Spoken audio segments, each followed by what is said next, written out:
It has become fashionable, and it is nothing more than a fashion, to believe that the universe is dumb, stupid, that intelligence, values, love, and fine feelings reside only within the bag of the human epidermis, and that outside that, the thing is simply a kind of a chaotic, stupid interaction of blind forces. And our intelligence is an unfortunate accident. By some weird freak of evolution, we came to be these feeling and rational beings, more or less rational. And this is a ghastly mistake, because here we are in a universe that has nothing in common with us, that doesn't share our feelings, has no real interest in us. We're just a sort of cosmic fluke. And therefore, the only hope for mankind is to beat this irrational universe into submission and conquer it and master it. Now, these ideas don't make any sense, because you cannot get an intelligent organism, such as a human being, out of an unintelligent universe. The saying in the New Testament that figs do not grow on thistles nor grapes on thorns applies equally to the world. You do not find an intelligent organism living in an unintelligent environment. Look, here is a tree in the garden, and every summer it produces apples. And we call it an apple tree, because the tree apples. That's what it does. All right. Now here is a solar system inside a galaxy. And one of the peculiarities of this solar system is that, at least on the planet Earth, the thing peoples. In just the same way that an apple tree apples. Now, maybe 2 million years ago, somebody came from another galaxy in a flying saucer and had a look at this solar system, and they looked it over and shrugged their shoulders and said, just a bunch of rocks. And they went away.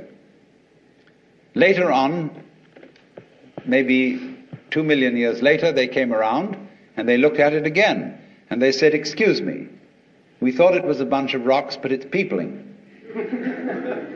And it's alive. After all, it has done something intelligent. Because, you see, we grow out of this world in exactly the same way that the apples grow on the apple tree. If evolution means anything, it means that. But you see, we curiously twist it. We say, well, first of all, in the beginning, there was nothing but gas and rock. And then intelligence happened to arise in it, you know, like a sort of fungus or slime on the top of the whole thing. But we're thinking in a way, you see, that disconnects the intelligence from the rocks. Where there are rocks, watch out. Watch out, because the rocks are going eventually to come alive, and they're going to have people crawling over them. It's only a matter of time. Just in the same way as the seed, the acorn, is eventually going to turn into the oak, because it has the potentiality of that within it. Rocks are not dead. You see, it depends on what kind of attitude you want to take to the world. If you want to put the world down, you say, oh, well, fundamentally it's only just a lot of geology. It's a stupidity. And it so happens that a kind of a freak comes up in it which we call consciousness. And that's an attitude that you take when you want to prove to people that you're a tough guy, that you're realistic, that you face facts, and that you don't indulge in wishful thinking. It's just a matter of role-playing. And you must be aware of these things. They are fashions in the intellectual world. On the other hand, if you feel warm-hearted towards the universe, you put it up instead of putting it down, and you say about rocks, they're really conscious, but a very primitive form of consciousness. You see, what they want to do is to say everything is kind of bleh. Whereas what I want to say is, hooray, life is a good show. As we study man or any other living organism and try and describe him accurately and scientifically, we find that our normal sensation of ourselves as isolated egos inside a bag of skin is a hallucination. It really is. It's absolutely nutty. Because when you describe human behavior, or the behavior of a mouse or a rat or a chicken or anything you want to describe, you find that as you try to describe its behavior accurately, you must also describe the behavior of its environment. Supposing I walk, and you want to describe the action of walking.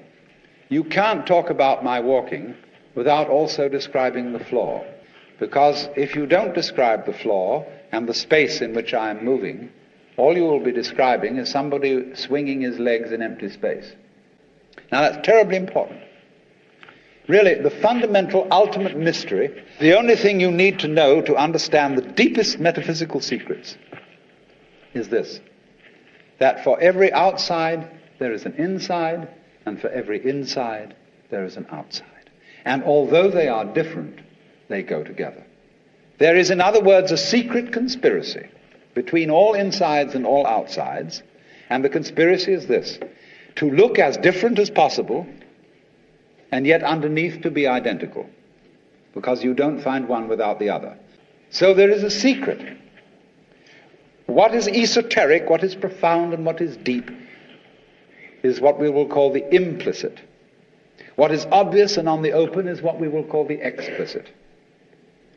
And I and my environment, you and your environment, are explicitly as different could be. But implicitly, you go together. And this is discovered by the scientist when he tries, as the whole art of science is to describe what happens exactly. And when he describes exactly what you do, he finds out that your behavior is not something that can be separated from the behavior of the world around you. He realizes then that you are something that the whole world is doing. Just as when the sea has waves on it, all right, the ocean is waving. And so each one of us is a waving of the whole cosmos, the entire works, all there is. And with each one of us, it's waving and saying, yoo-hoo, here I am. Only it does it differently each time, because variety is the spice of life.